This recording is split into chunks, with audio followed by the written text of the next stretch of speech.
Salam sejahtera buat kita semua. Jumpa kembali dengan saya Pendeta Nanang.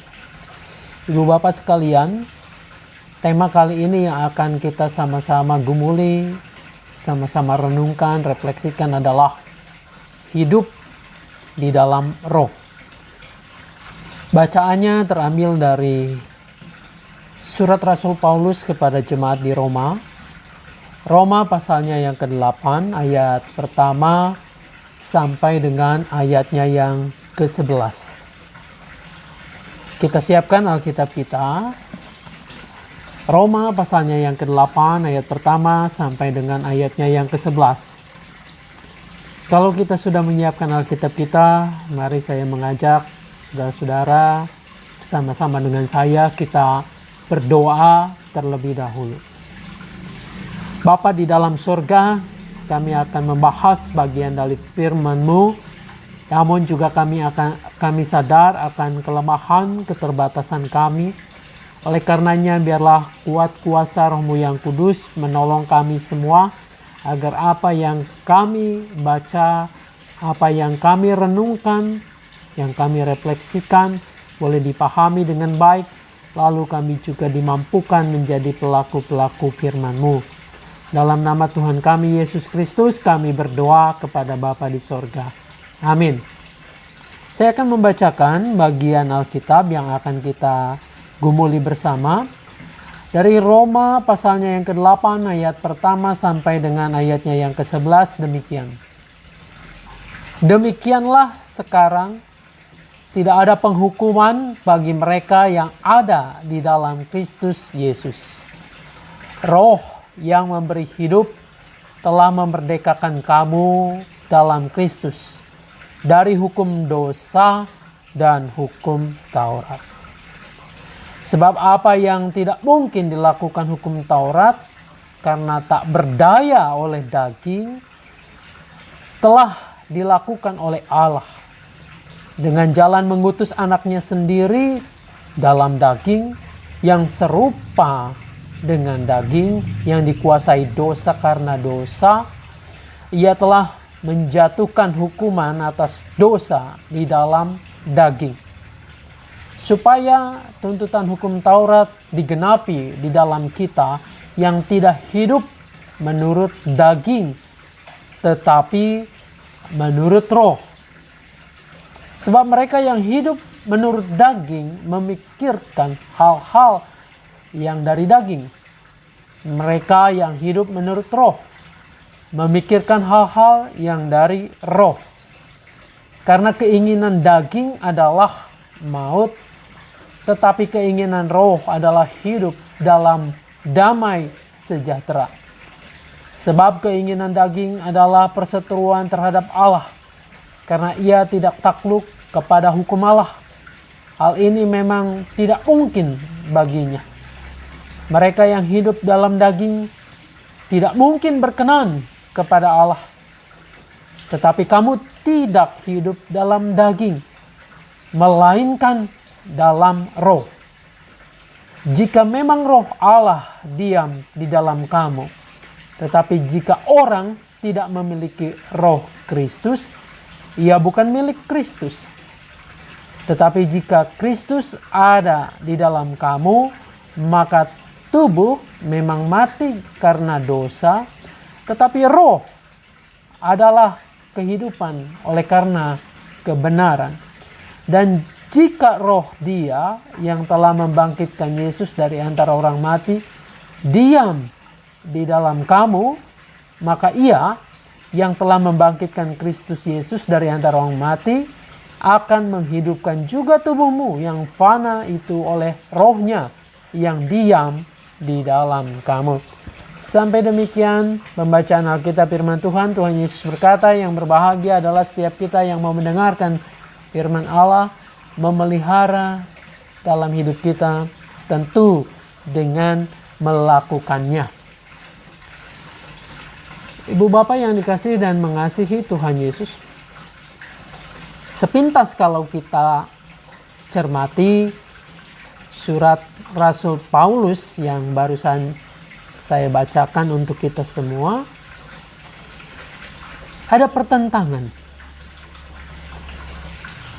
pertentangan antara kehidupan menurut roh atau menurut daging. Saudara-saudara, mungkin kita tidak mudah memahami jalan pikiran Paulus dengan istilah-istilah hidup menurut roh atau hidup menurut daging.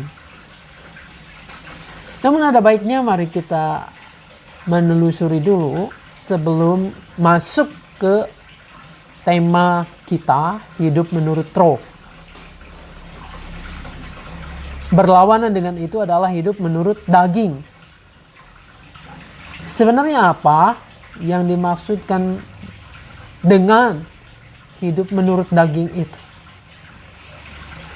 Saudara-saudara, nampaknya Paulus sebagai orang yang dulunya begitu setia, begitu taat melakukan hukum Taurat, bahkan detil demi detil dia mencoba memelihara, menegakkan hukum Taurat itu, melakukannya, bahkan berusaha juga untuk kalau perlu mengenyahkan orang-orang yang tidak melakukan hukum Taurat itu. Kita ingat bagaimana dia berusaha untuk melenyapkan orang-orang Kristen itu. Saudara-saudara, bagi Paulus hukum Taurat sebelumnya itu adalah segala-galanya. Namun kita juga bisa melihat pengalaman Paulus dalam melakukan hukum Taurat itu yang ia kemukakan dengan jujur, dengan terus terang. Misalnya kalau kita baca dalam Roma 7 ayat 14 sampai dengan 24, ya. Dia bergumul keras dengan hukum itu. Jika aku menghendaki berbuat apa yang baik, yang jahat itu ada padaku. Sebab di dalam batinku aku suka akan hukum Allah. Tetapi di dalam anggota-anggota tubuhku aku melihat hukum lain, yang berjuang melawan hukum akal budiku dan membuat aku menjadi tawanan hukum dosa yang ada di dalam anggota-anggota tubuhku. Aku manusia celaka. Siapa yang akan melepaskan aku dari tubuh maut ini? Ini pergumulan Paulus. Berusaha sekeras mungkin, sebisa mungkin. Tapi toh di dalam dirinya ada gejolak yang selalu berlawanan dengan apa yang diinginkan oleh hukum itu. Nah, dalam perjuangannya seperti ini, barangkali saya sangat menduga itu Paulus mengistilahkan bahwa apa-apa yang bertentangan, yang bergejolak dalam hatinya terhadap hukum Allah, itulah sebenarnya yang disebut kedagingan. Saudara-saudara, dalam suratnya Paulus menyatakan kepada jemaat di Roma ini bahwa ada sesuatu di dalam anggota-anggota tubuhnya yang dia sebut sebagai kedagingannya itu, yang menimbulkan kesukaran di dalam kehidupan kekristenannya dan menjadikannya sebagai tawanan dosa. Saudara-saudara, Martin Luther pernah mencoba untuk melihat hal ini, khususnya dalam pengantar surat Roma. Ia menguraikan apa yang dimaksud dengan frasa atau istilah kedagingan oleh Rasul Paulus itu. Dia mengatakan, ini Martin Luther mengatakan, saudara pastilah belum memahami kedagingan, karena menganggap seolah-olah hanya tubuh jasmani yang dimaksud dengan kedagingan itu, yang terhubung dengan kecemaran, ketidakkudusan. Namun Paulus menerapkan kedagingan dari manusia yang seutuhnya. Seutuhnya itu adalah tubuh, jiwa, akal budi, dan termasuk semua bakat kemampuan yang dimilikinya, karena segala sesuatu yang ada di dalam manusia merindukan dan menuntut agar kedagingan itu dipenuhi. Jadi kalau selama ini mungkin kita memahami kedagingan itu hanya kehidupan ini, tubuh jasmani saja, sebenarnya belum lengkap. Melainkan seluruh utuh manusia, akal budi, pikirannya, spiritnya itu, ya tentu saja dengan seluruh kehidupan jasmaninya. Uraian dari Martin Luther ini menunjukkan bahwa kedagingan itu setara dengan perasaan kasih sayang, hasrat yang bertentangan dengan Allah. Ada hasrat, ada keinginan, namun itu bertentangan dengan kehendak Allah. Tidak hanya di bidang aktivitas seksualitas misalnya, namun dalam setiap bidang kehidupan diwarnai oleh itu, oleh kedagingan itu. Anda dan saya melakukan pekerjaan, melakukan menekuni sebuah bidang, lalu menginginkan ada sesuatu di situ. Ambisi, bukan hanya ambisi tetapi ambisius. Saudara, ambisi itu penting. Kalau Anda dan saya tidak punya ambisi, keinginan, maka kehidupan ini tidak antusias, tidak bergairah. Sampai batas tertentu ambisi itu baik. Namun ketika berubah menjadi ambisius, mengejar terus-menerus untuk memenuhi semua apa yang kita inginkan, kita terjebak dalam kedagingan itu. Jadi bukan melulu soal seksualitas, bukan melulu soal makan, keserakahan, dan lain sebagainya. Tapi intelektual kita juga bisa dipenuhi oleh kedagingan itu ketika semua semangatnya adalah aku ini harus dipuaskan. Saudara-saudara, apa sih kembali kepada kedagingan itu?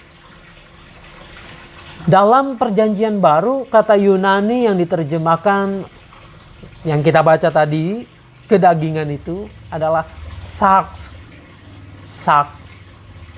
Ini sebuah istilah yang sering dipakai dalam Alkitab untuk menunjuk pada tubuh jasmani.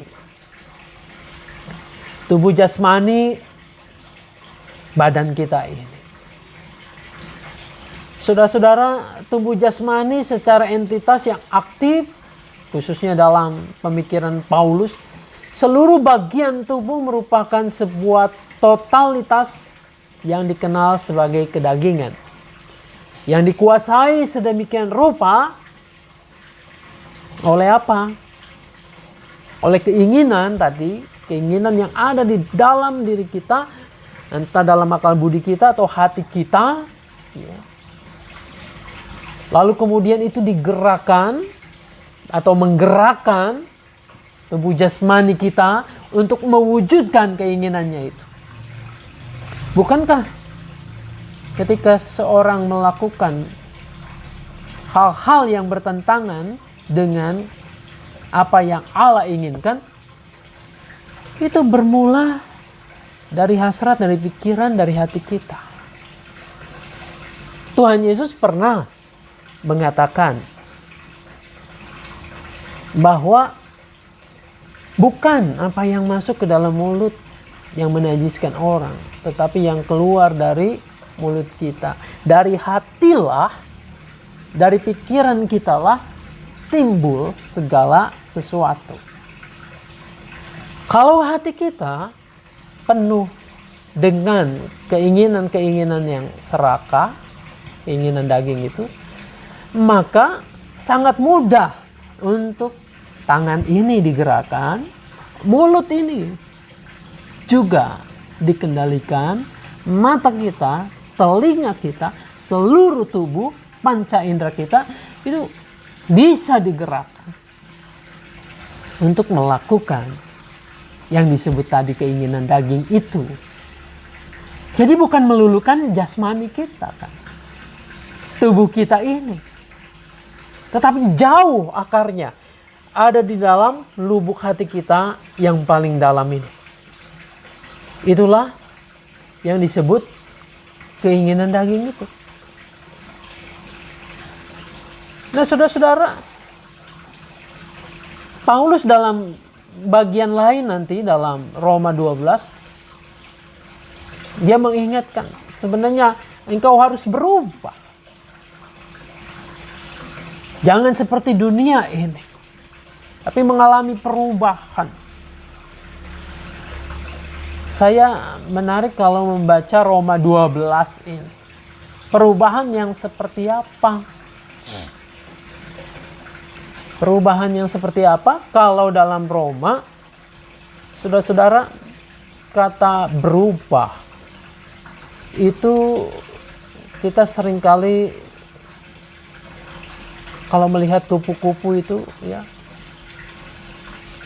istilahnya metamorfose. Kata berubah itu memang ada unsur dari kata morphe, sesuatu inti. Sebenarnya inti ini tidak berubah, tetapi yang berubah itu skemanya, tampak luarnya. Kadang-kadang orang ingin berubah kehidupannya, namun berhenti pada tataran, pada level layer luarnya saja. Ucapannya mungkin diperhalus, penampilannya juga, tapi bagaimana dalam hatinya?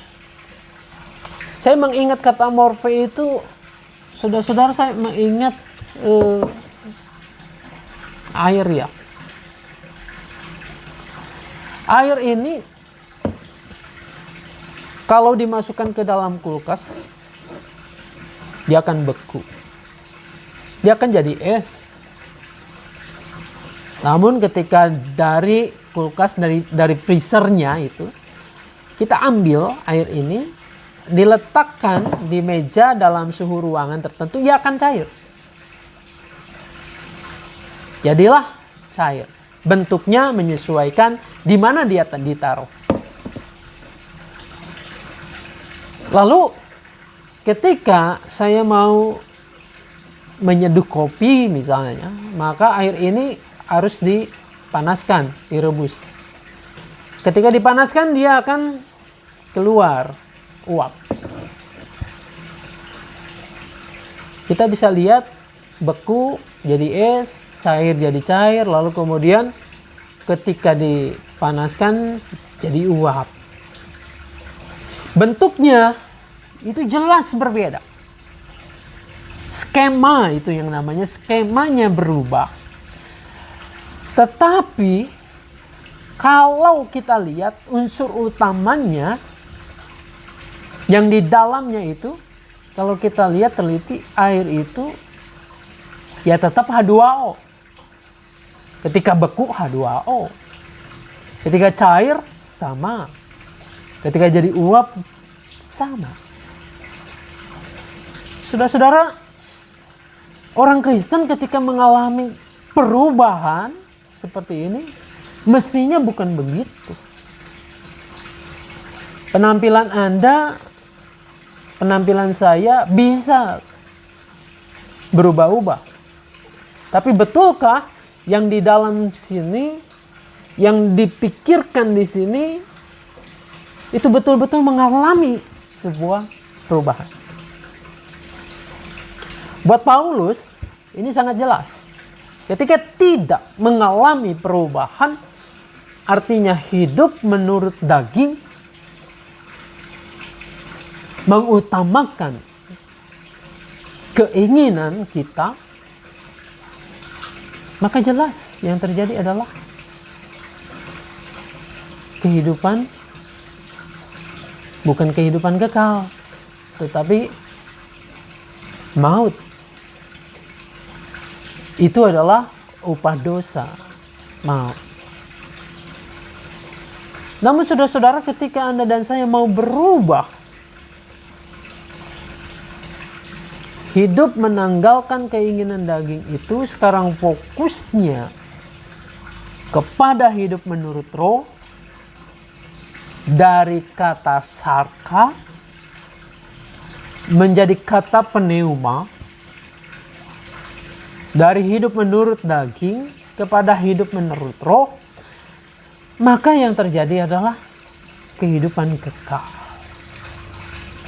Paulus sudah membuktikan ini. Berusaha dengan giat, dengan sekeras-kerasnya. Tetap saja walaupun ia melakukan hukum Taurat, ada keinginan daging untuk kehidupan yang dimuliakan oleh Tuhan. Melalui itu justru ia tidak mengalami, tidak menjumpai kehidupan yang penuh damai sejahtera itu. Nah, tadi kita sudah panjang lebar membahas hidup menurut daging itu. Sekarang hidup di dalam roh, tema kita. Saudara-saudara, hidup di dalam roh, apa yang dimaksudkan? Paulus di sini menjelaskan tidak ada bedanya orang hidup menurut roh Allah dengan hidup menurut roh Kristus. Ayat 9 jelas Paulus mengatakan, tetapi kamu tidak hidup dalam daging melainkan dalam roh. Jika memang roh Allah diam di dalam kamu, tetapi jika orang tidak memiliki roh Kristus, ia bukan milik Kristus. Jadi roh kudus, roh Allah, roh Kristus bagi Paulus adalah satu hal yang sama. Jadi hidup di dalam roh seperti apa? Saudara-saudara, hidup di dalam roh yaitu belajar untuk menaati apa yang dikatakan oleh roh itu. Oh, pertanyaannya, kok bisa orang mendengar suara roh itu sehingga ia menuruti? Saudara-saudara, ketika seseorang belajar untuk mengenal Kristus, belajar untuk taat, untuk setia, maka pada saat yang sama roh Allah, roh Tuhan itu akan bekerja di dalam diri. Kristus mengajarkan, melakukan pemberitaan Injil. Begitu banyak ia mengajar. Saudara-saudara, di situ ia menanamkan nilai-nilai luhur, nilai-nilai kebajikan, tetapi juga di dalam dirinya pengorbanannya sekaligus membuahkan kehidupan yang kekal, membuahkan anugerah bagi orang yang percaya kepadanya.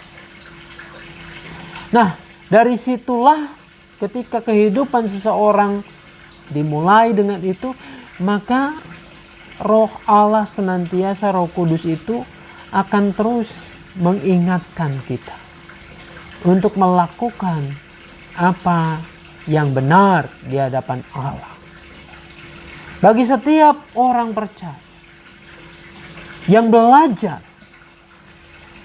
tentang ajaran-ajaran Kristus, mengimani, percaya kepadanya, menyerahkan kehidupan kepadanya, maka disitulah dalam hati kita itu terus menerus roh Allah itu, roh kudus itu bekerja. Sehingga ketika Anda dan saya melakukan apapun yang bertentangan dengan nilai-nilai yang Kristus ajarkan, selalu saja ada suara roh Allah itu yang mengingatkan kita. Coba aja dites. Anda tahu firman Tuhan misalnya ketika kita diajar suruh mengampuni orang yang menyakiti kita. Lalu karena kita sakit hati begitu rupa, berjumpa dengan orang itu, apa yang kita lakukan?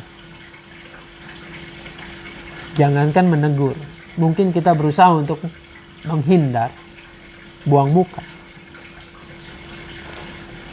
Nah, ketika kita melakukan itu nampaknya, oh, ini menyenangkan buat saya.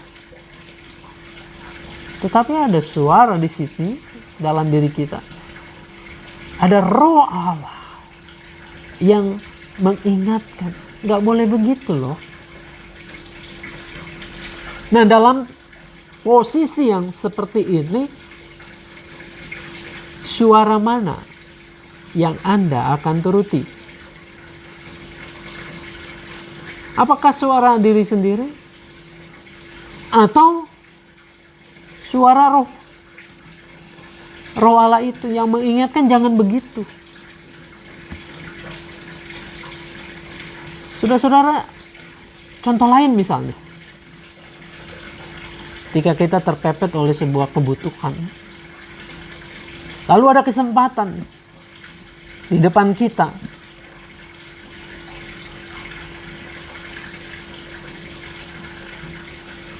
Diambil atau enggak? Saudara-saudara, di sini seolah-olah terjadi mungkin peperangan begitu ya.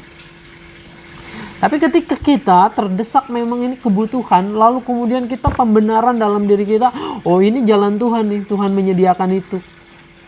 Maka kita ambil. Kira-kira hati kita tenang nggak? Sejahtera nggak? Rasanya ada yang menggelitik. Baru-baru ini ada contoh yang menarik. Saudara-saudara, seorang pegawai menemukan uang 500 juta dalam kereta komuter. Tapi kemudian dia menyerahkan uang itu.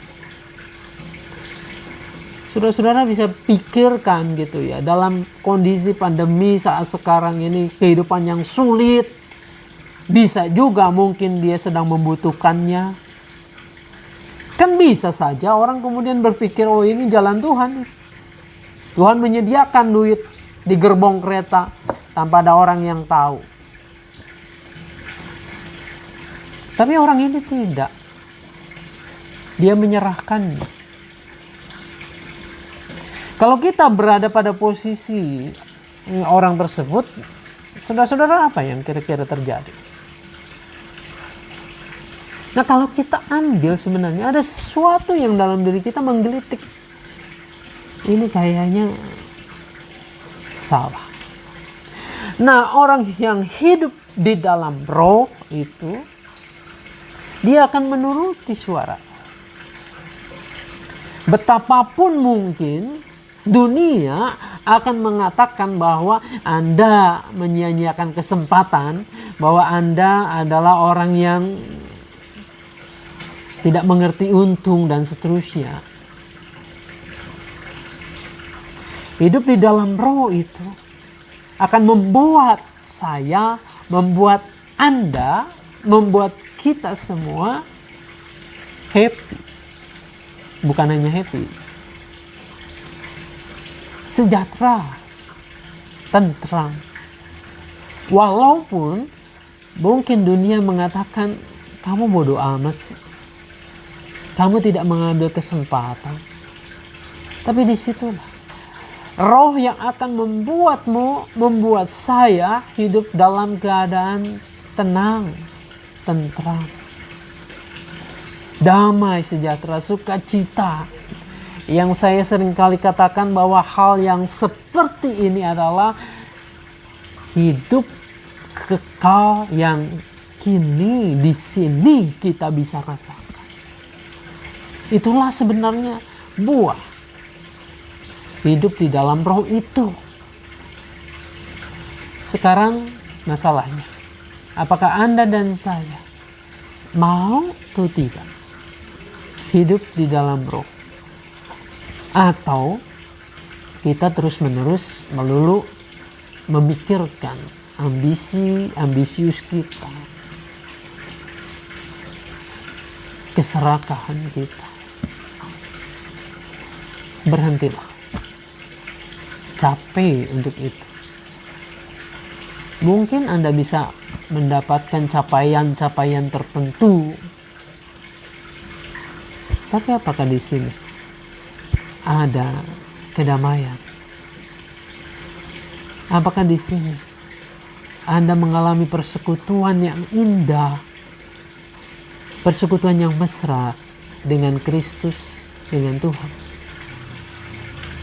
Apalah artinya? Capaian baik melalui intelektual, capaian melalui spiritualitas yang kemudian kita banggakan sebagai kesalehan, capaian kekayaan, posisi jabatan. Namun ketika kita kehilangan persekutuan dengan roh itu, maka itu semua tidak ada artinya.